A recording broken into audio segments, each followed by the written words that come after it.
آنکھیں کمزور ہو جاتی ہیں.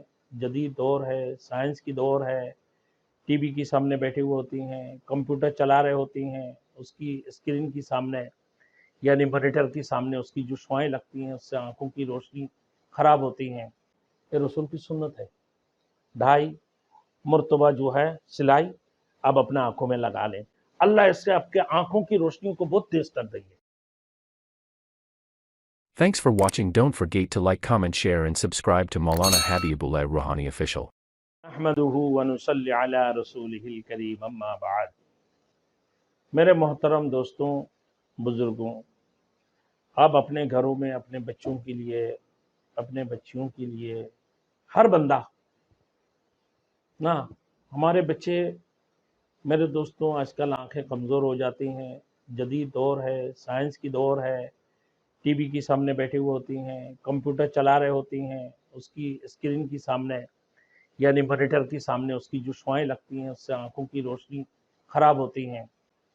اور بچے ہمارے کھانے پینے میں بھی 2 نمبر ہی ہے. دودھ پیو تو 2 نمبر پانی ملا ہوا ہے، تیل میرے دوستوں 2 نمبر، گھی تو 1 نمبر ملتے نہیں ہیں. ماشاءاللہ میرے دوستوں، کیا بولیں کہ دنیا 2 نمبری میں بڑی آگے ہیں، بڑی تیز ہے. اور ادھر سے سائنسدانوں نے بڑی بڑی چیزیں تیار کر دی آپ کے لیے. ایک کمپیوٹر، دوسرے میرے دوستوں ٹی وی، پھر موبائل، ٹچ موبائل بچے لے کر جو ہے میرے دوستوں بیٹھے ہوئے، کوئی ویڈیو دیکھ رہا ہے، ٹک ٹاک دیکھ رہا ہے، اسنیک دیکھ رہا ہے لمبے لمبے وقت تک. کم از کم کہ بچوں کو بھی کم سے کم لوگ سمجھ میں نہیں آتی ہیں. بچے اپنا کھیل میں لگے ہوئے ہیں، کوئی ٹک ٹاک بنا رہے ہوتے ہیں، آنکھوں کی روشنی میں کمی آ جاتی ہے. اب یہ رسول کی سنت سمجھ کر ایک قسم کی سرما ہے میرے دوستو، سرما دانی لیں، یہ رسول کی سنت ہے.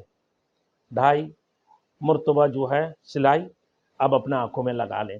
وہ کیسے میرے دوستو؟ سب سے پہلے آپ سنیں، اللہ نور السماوات والارض مثل نورہ. یہاں آیات نمبر 35 سے لے کر آیات نمبر 40 تک میرے دوستوں یہ 5-6 آیات، 35 سے 40، 6 آیات نا. اب آئیے اس کی بات آیت نمبر 22 سورۃ القاف کی، فَكَشَفْنَا عَنْكَ غِطَاءَكَ فَبَصَرُكَ الْيَوْمَ حَدِيدٌ. یہ سورۃ القاف کی آیات ہے، آیات نمبر 22 ہے. قرآن مجید نے سورۃ القاف آپ جب کھولیں گے آپ کو مل جائیں گے، آیت نمبر 22 آپ ڈھونڈ لیں. اور پھر سورۃ النور کی آیت نمبر 35 سے لے کے 40 تک یہ آیاتیں 21 بار پڑھنا نا، 21 بار. اب پہلے 1 مرتبہ شروع کریں نا، پھر 21 بار یہ پڑھ لیا، پھر اس کی بعد سورۃ القاف میں جائیں، سورۃ القاف کے اندر جا کر پھر یہ آیت نمبر 22 فَكَشَفْنَا عَنْكَ غِطَاءَكَ فَبَصَرُكَ الْيَوْمَ حَدِيدٌ، یہ 21 مرتبہ آپ پڑھ لیں. پڑھ کر کس میں دم کریں گے؟ ایک لونگ کے اوپر، جو ٹوپی والے ہو، لونگ ٹوپی والے ہو نا، اس کی آگے میں پھول ہونا چاہیے. تو اس لونگ کو آپ سرما دانی کے اندر ڈال دیں نا. پھر وہ سرما پورا اپنے بچوں کو، خود بھی پورا مہینہ بھر لگاتے رہیں. اور پھر جب مہینہ گزر جائے اسی لونگ کو نکال کر پھر دوبارہ اسی آیات کو نہ 21 بار پڑھیں. پھر فَكَشَفْنَا عَنْكَ غِطَاءَكَ فَبَصَرُكَ الْيَوْمَ حَدِيدٌ، اس آیات کو پھر 21 بار پڑھ کر نہ پھر ایک لونگ پہ دم کرے، پھر سرما دانی میں رکھیں.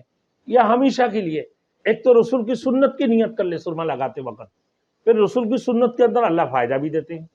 تو یہ تو ایک سنت ادا ہوگی. دوسرا یہ لونگ جو ہے آپ دم کر کے جو سرما دانی کے اندر رکھیں گے، اللہ اس سے آپ کے آنکھوں کی روشنی کو بہت تیز کر دیں گے. آپ کی آنکھوں کی روشنی میں بہت تیزی آ جائیں گے انشاءاللہ.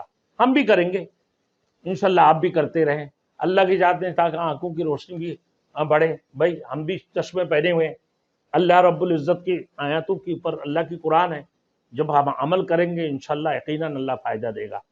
تو انشاءاللہ اس آیات کو بھی آپ خیال کریں اور اسی کو کرتے رہیں. اللہ رب العزت انشاءاللہ بہت نفع دیں گے، بہت فائدہ دیں گے.